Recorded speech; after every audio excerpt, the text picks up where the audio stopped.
안녕하세요. 저는 이도훈이라고 하고요. 인디다큐 페스티벌 시간여행 시민의 자기훈련과 사회적 연대 기획전의 지휘를 진행하도록 하겠습니다. 이번 상영전에서 상영될 김미래 감독님의 산다와 관련된 대화를 감독님을 직접 모시고 진행을 하려고 하는데요. 지금 제 옆자리에는 산다를 연출하신 김미래 감독님이 자리를 해주고 계십니다. 그러면 감독님을 모시고 직접적으로 관객분들께 간단한 자기소개와 함께 인사 말씀 좀 부탁드리겠습니다. 안녕하세요. 저는 김미래입니다. 다큐멘터리를 만들고 있고요. 2000년도부터 시작을 했던 것 같아요. 그러니까 2020년, 지금 딱 20년째 되었습니다. 네. 산다라는 작품은 좀 구체적으로 보자면 KT에서 노조 운동을 하던 사람들이 사측으로부터 희망퇴직을 공고받게 됩니다. 어떻게 이분들을 만나게 되셨는지, 그리고 어떻게 영화를 찍기로 결심하셨는지 그 전반적인 과정에 대해서 말씀해 주시면 좋을 것 같습니다. 제가 2000년도부터 다큐멘터리 작업을 했을 때 주로 이제 비정규직 노동자들에 대해서 관심을 갖고 작업을 해왔는데요. 2000년 중반을 넘으면서 비정규직 노동자들이 어쨌든 자신들의 그 부당함 그리고 사회적 차별 뭐 이런 것들에 대항해서 싸울 때 도대체 정규직 노동자들은 왜 안 도와주느냐라고 하는 불만의 목소리가 그때 굉장히 높았어요. 그래서 저도 궁금했죠. 87년대에 민주노조를 위해서 투쟁을 했고, 그리고 노동자 대투쟁을 했고, 자신들의 권리 향상을 해냈던 이런 분들이 지금은 도대체 어디에서 무엇을 하고 있을까? 그리고 왜 그들은 비정규직 투쟁에 동참하지 않고 있는 것일까? 너무 궁금했었어요. 그래서 그때부터 정규직 노동자들을 취재해 나가기 시작을 했죠. 그분들의 상황을 취재를 하다 보니 그분들은 그분들 나름대로 또 어려운 상황에 처해 있었다. 그리고 자존감을 갖고 그 싸움을 직장 내에서 힘들게 하면서 버티시는 분들이 있었던 거예요. 그래서 그분들 중에 제가 이제 가장 좀 쉽게 좀 이렇게 접할 수 있는 서울을 중심으로, 한국통신이 서울 중심에 있으니까 그때 당시에는 KT, 주식회사 KT였죠. 시작을 해보자라고 했는데 역시 이것도 따라가다 보니 전국구더라고요. 전국구를 넘어서서 온갖 그 아래에 있는 온갖 섬에는 다 가 계시는 그런 경험이 있으셨던 분들이었던 거예요. 그래서 이분들이 이렇게 조용히 이렇게 버티면서 자신들의 철학 혹은 가치, 노동자로서의 어떤 삶의 어떤 가치 이런 것들을 나름대로 계속 지켜나가기 위해서 이렇게 애를 쓰고 계시는구나라는 거를 알고 그때부터 이제 작업을 시작했죠. 특별히 지금 현재 영화 속에 나오는 4명의 인물을 출연하게 된 이렇게 특별한 기준점 같은 게 있었을까요? 나름대로 제가 보기에 굉장히 힘이 있고, 그 다음에 뭔가 아까 얘기했던 것처럼 그 자신이 그 안에서 버티는 것 자체가 큰 저항이고, 그랬던 사람들을 중심으로 그거를 아주 재치 있게 버티시는 분들이 눈에 이제 확 들어왔던 거죠. 그러니까 예를 들어서 이해관 씨 같은 경우는 아무리 회사가 이 사람을 내치려고 해도 해고도 이제 계속 2번인가 해고를 당했었죠. 해도 해고가 안 되는 사람이었죠. 다시 복직해서 들어오고 다시 복직해서 들어오고, 그리고 이 사람을 멀리 그 원거리 발령을 내도 거기를 다니면서 계속 회사를 괴롭혀요. 이거 산재다. 왜 40, 50된 이 노동자를 출퇴근 시간 6시간 되도록 하는 대로 보내냐라고 하면서 출퇴근할 때마다 괴롭힌다든지 이런 사람들이 있었던 거죠. 이 영화의 배경이 되는 부분들이 KT라고 하는 기업이 과거의 전신인 한국통신이라고 하는 공기업에서 민영화되면서 발생하는 일련의 뭐 이렇게 갈등들이 있었을 거다라는 생각이 들고, 감독님이 이제 쭉 이 노동자분들을 팔로우 하시는 과정에서, 그리고 KT를 또 이렇게 내부로 들어가서 보시는 과정에서 어떠한 뭐 이렇게 시대적인 변화나 그 기업의 변화에 따른 갈등들을 이제 직접적으로 느낄 수 있으셨는지가 좀 궁금합니다.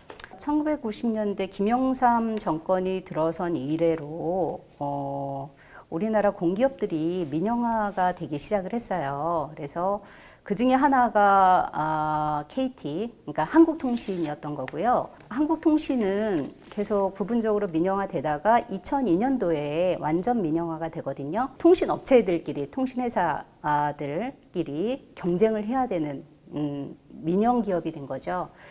그러니까 민영기업이 됐다라는 의미는 일단 경쟁을 해야 되는 거고, 그 안에서 주주들의 이익을 최대한 보장을 해야 되는 거잖아요.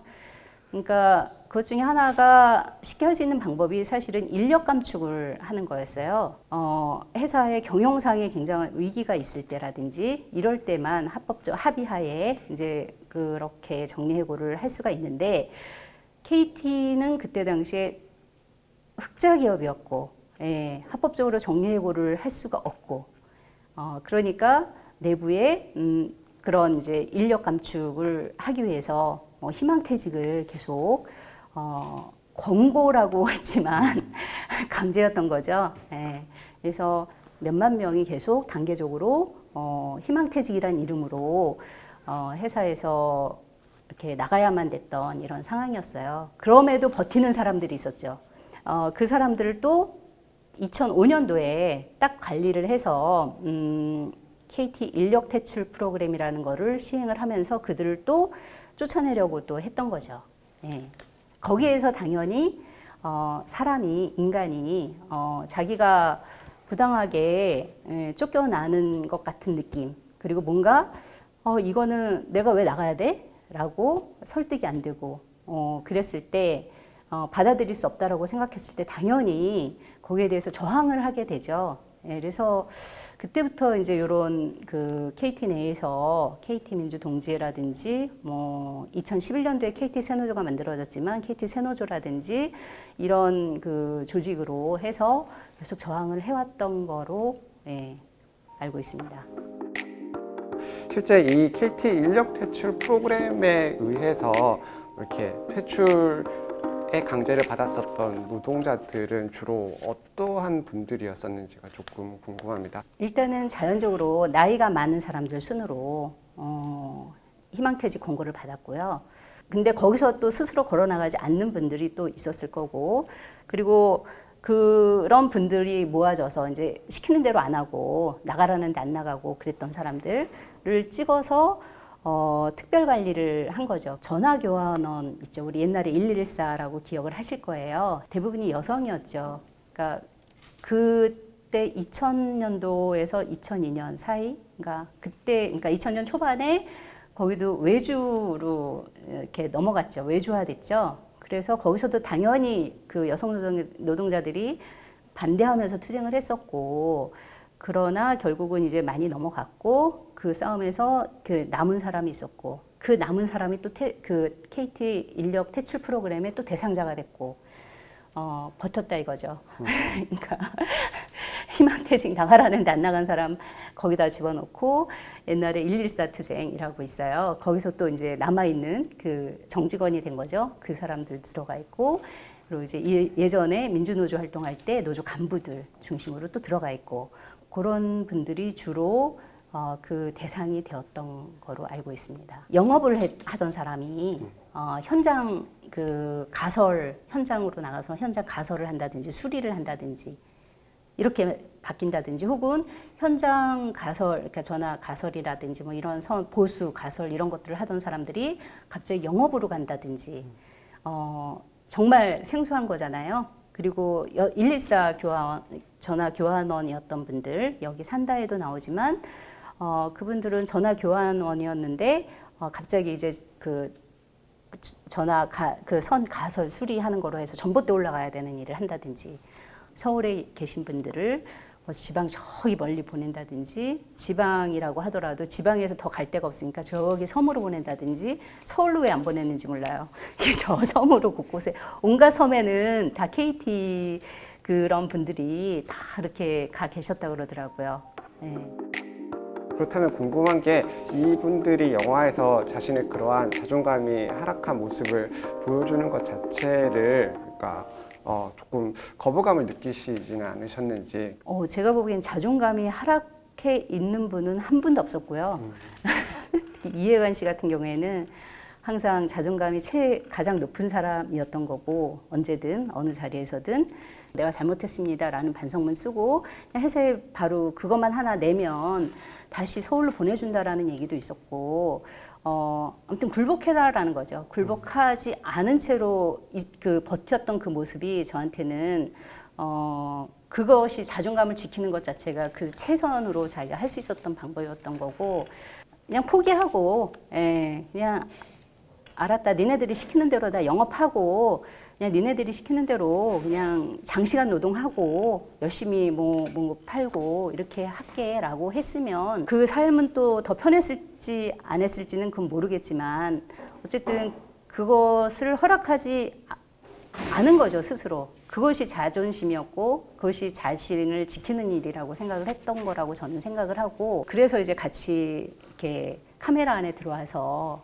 서로 작업을 할 수 있지 않았을까. 이제 이 영화의 구성과 관련된 이야기를 조금 했으면 좋겠는데요. 영화가 시작하면 이렇게 좀 장중한 음악과 함께 마치 서부극의 오프닝 시퀀스처럼 이렇게 네.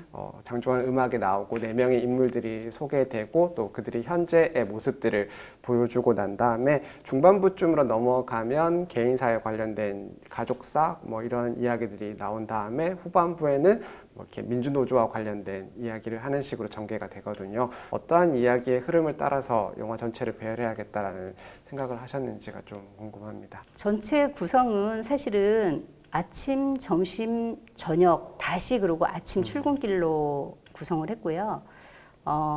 아침 장면에서는 한국 사회에서 남성 노동자들의 사회적으로 가장 큰 역할은 일이라고 하는 공간이며, 그것의 지위라든지 혹은 그 안에서의 삶이 가장 우선시되고 있잖아요. 그래서 그런 공간으로 앞에 아침 장면을 구성을 했고요. 점심 장면에서는 어쨌든 이들의 삶의 공간이 있어야 되는 거잖아요. 그리고 노동이라고 할 때 우리가 먹고 산다라고, 먹고 살기 위해서라고 하잖아요. 먹다라는 거는 어쨌든 생계의 논리인 거고, 살다라는 것은 어쨌든 삶의 논리로 봐야 되는 거잖아요. 단지 생계의 논리로만 이야기가 되었을 때 너무 비어버리는 것들, 놓쳐버리는 것들이 너무 많은 거죠. 모든 사람들이 생계를 위해서 버티는 것도 있지만 해세에 굴복해서 그냥 아무 소리 안 하고 살아가는 것도 생계의 논리라고 볼 수 있는 거잖아요. 근데 또 삶의 철학, 삶의 논리는 좀 다를 수가 있잖아요. 근데 각자가. 근데 이분들의 삶의 논리는 어쨌든 자신들이 노동자로서, 인간으로서 어떻게 살아야 되는가를 고민했던 거고, 단지 자본만을 위해서 내가 노동을 하는 게 아니다. 나의 삶을 위해서, 그리고 우리 사회를 위해서. 예전에 처음에는 공공 서비스를 하는 통신 노동자였던 거죠. 그런 정체성을 계속 가져가고 싶었던 거죠. 그게 옳다라고 생각하니까 이 사회를 위해서. 노동을 하는 시간은 자본의 시간이라고 얘기를 하고, 그것을 자본은 계속 그거를 확장시키려고 하고 더 가져가려고 하는 거고, 노동자들은 너네들하고 계약된 시간만큼만 나는 일을 하고 나머지는 나의 시간이 돼야 되는 거잖아요. 그러니까 그 시간을 자신의 활동을 위한, 자신을 위한 시간으로 그들은 노조 활동이라든지 혹은 뭔가 자기가 옳다라고 하는 자신의 활동의 시간으로 가고 있는 거죠. 그래서 그런 식으로 이제 구성을 제가 했던 거고요. 마지막에 이제 이해관 씨가 그런 얘기를 할 거예요. 정시 출근하고 정시 퇴근하고, 그러니까 자본으로부터 빼앗긴 시간을 나의 시간으로 가져오는 거. 그들이 우리를 저항한다고 해서 무시하거나 방관하거나 아니면은 탄압한다 할지라도 그것을 계속 역전시키는 이런 태도로, 그리고 그 시간을 그렇다면은 우리의 시간으로 활용하자, 가져오자라는 의미로 저는 받아들였어요. 이와 관련해서 눈여겨볼 만한 지점이 저는 감독님의 이전 작품들, 뭐 예를 들어서 노가다나 차라리 죽여라, 전국 덤프 노동자 총파업, 그리고 외박과 같은 작품이 산다와 유사하게 늘 항상 이렇게 노동하는 모습, 그리고 노조 운동과 관련된 이 일련의 이야기들을 보여주는 중간중간에 노동자분들이 삶의 영역에서 가족과 보내는 시간을 굉장히 중요하게 다루고 있다는 생각이 들더라고요. 노동이라고 하는 거에만 초점을 맞춘 게 아니라, 그러니까 노동하는 사람, 그 다음에 삶을 살아가는 하나의 인간으로서 이렇게 그들을 바라봤기 때문에, 그러니까 하나의 인간으로서 관계를 갖고 싶었고, 그렇게 바라보고 싶었고, 그렇게 그들과 함께 이후로도 살아가고 싶었던 것 같아요. 그런 관계 속에서. 그래서 그게 자연스럽게 그렇게 배치가 되지 않았을까라는 생각이 드네요. 이 분들이 새노조라고 하는 노조 활동을 하기 위해서 모이는 이제 모습들을 영화 속에서 중간중간 볼 수 있는데, 이 KT 새노조라고 하는 단체가 어떻게 만들어졌고 어떤 성격을 가지고 있고 어떤 지향점을 가지고 있었는지에 대한 좀 추가 설명을 부탁드리고 싶습니다. 그 KT 노조가 아주 굉장한 역사가 있죠.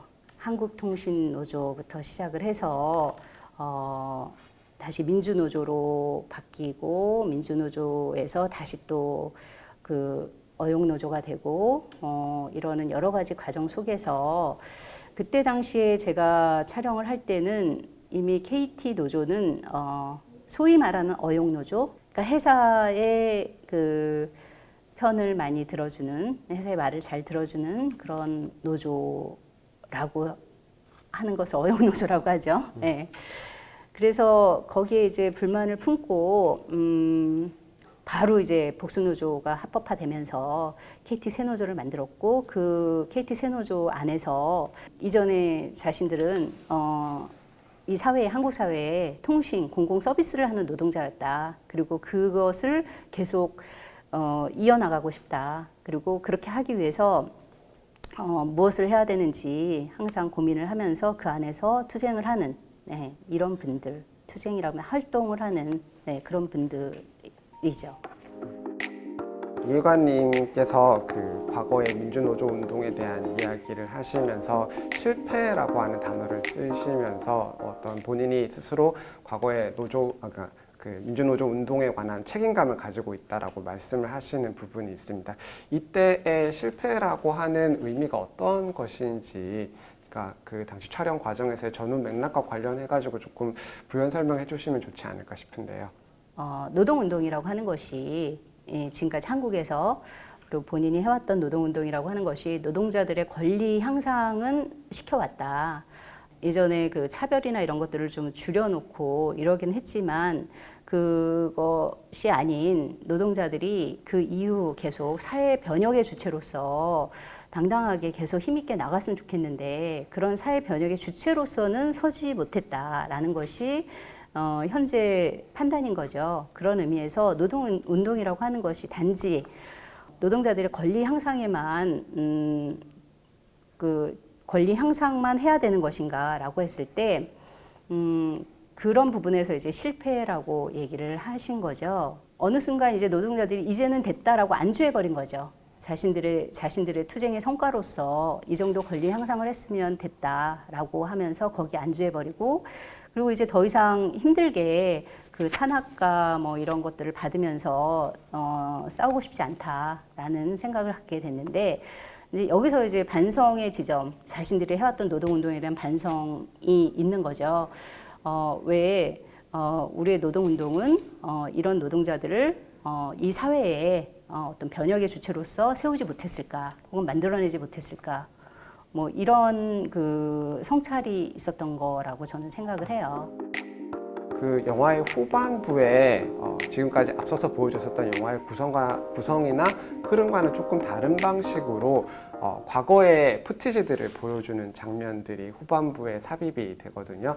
그러니까 이것이 여러 가지 영화 안에서 기능과 작동 혹은 뭐 서사를 불러일으킨다든가 일련의 효과들을 발생시키는 것 같은데 감독님께서는 어떤 의도로 이 푸티지를 후반부에 배치를 하셨는지가 좀 궁금합니다. 왜 꼭 저렇게 버텨야만 돼? 라고 어떤 사람들은 회의적인 질문을 할 수가 있는 거예요. 나 같으면 바로 버리고 나가버리겠다. 라고 했는데 수많은 사람들이 그렇게 나갔죠. 나갔음에도 불구하고 버티는 이유들에 대해서 찾아야 되는 거잖아요. 저 버팀이 결국은 과거의 저런 운동 혹은 그들이 운동을 하게 했던 거는 어떤 저항하는 사람으로서 존엄성 그리고 그래야 이제 자신이 그런 삶이 가치 있다라고 생각을 했기 때문에 그렇게 살았던 거잖아요. 근데 지금 여기서 회사가 하라는 대로 그냥 뭐 반성문 쓰고 혹은 나가버리고 이런다는 건 자신의 지금까지 살아왔던 삶 전체를 부정하는 것이 안 되는 거잖아요. 부정하거나 아니면은 삶의 가치라든지 이런 것들을 버려야 되는 그런 거죠. 그러니까 굴복해버린다라는 것이 스스로 용납이 안 되는 거잖아요. 그래서 저들이 왜 저렇게 버티는가, 그것의 그 원인, 그러니까 근원은 어디에 있는가, 그리고 그들이 추구하는 삶의 가치는 무엇인가라는 거를 보여줄 수 있는 장면을 뒤에 놓는 게 좋겠다. 예, 그렇게 생각을 해서 구성을 그렇게 했죠. 이 영화가 2013년에 공개되었었기 때문에 대략 한 7년 정도가 지난 작품이라고도 할 수 있는데 긴 시간임에도 불구하고 여전히 현재의 노동 상황과 비추어 봤었을 때 이렇게 유의미한 메시지나 가치를 가지고 있는 작품이라는 생각이 듭니다. 마지막으로 관객분들께 하실 말씀이 있으시면 해주시면 될 것 같고, 그리고 이제 개봉을 앞두고 있는 작품에 대한 이렇게 홍보도 조금 해주시면 좋지 않을까 싶은데요. 네. 이 영화의 카피가 있는데요. 많은 사람들한테 알려지지 않았는데요. 이분들 스스로가 이제 만든 카피예요. LTE 속도 경쟁의 시대. 우리는 아날로그로 산다. 그리고 그 다음 작품인 동아시아 반일 무장 전선이 참 그 이후 6년 만에 만들어졌거든요. 그게 8월 20일 날 개봉을 합니다. 관심을 가져주세요. 이번 인디다큐 시간 여행은 코로나19 사태와 관련해가지고 사회적 거리두기의 차원에서 온라인으로 진행이 되고 있습니다. 그리고 부분적으로 오프라인 상영도 하고 있는데요. 김미래 감독님의 산다를 온라인에서도 만나보실 수 있고, 그리고 또 극장에서도 만나보실 수 있으니까 관심 있는 관객분들께서는 다양한 경로를 통해서 이 영화를 만나보시기를 권해드립니다. 감독님 수고 많으셨습니다. 네, 수고 많으셨습니다. 네.